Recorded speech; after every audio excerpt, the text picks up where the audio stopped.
There's no cross, there's no resurrection.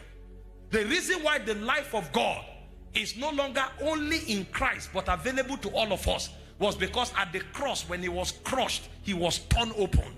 And when he was torn open, life flowed out of him. So that life is now available to humankind. It's a buffet. Anybody can come and fetch. Come buy wine without money. Come and take meat. You don't need money to, it's free. When he was struck, he was opened up so that you and I can have access to life. These are theological bases for the message of the cross. So that when we are teaching it in the New Testament context, you can understand through hindsight what God had in mind when he brought Jesus to the cross. This was not God being wicked. This was God trying to create possibilities through spiritual transactions. The possibility of exemption, the possibility of forgiveness, the possibility of access to life, the possibility of fellowship with God, the possibility of victory over death, sin, and corruption. This is what God had in mind.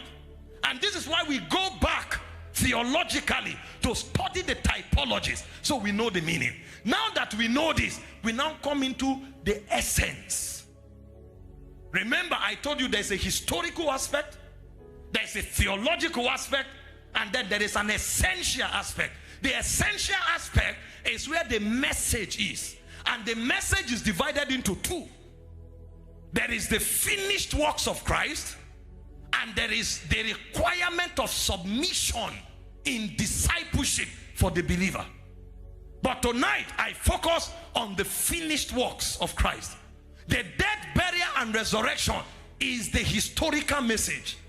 The essential message of the cross is fivefold.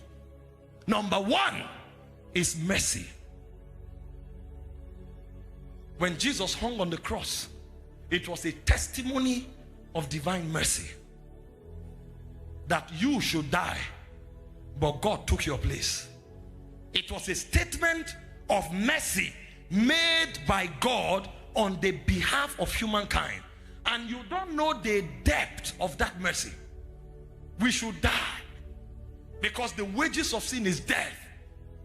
But the Bible said in James 2:13, mercy prevails over judgment. The wrath of God said we should die. The soul that sinneth shall die. But mercy said no. Mercy prevails over judgment. But if God just looks at you and said, I have mercy, so don't die, it will violate divine justice. So what did God do? God had to take our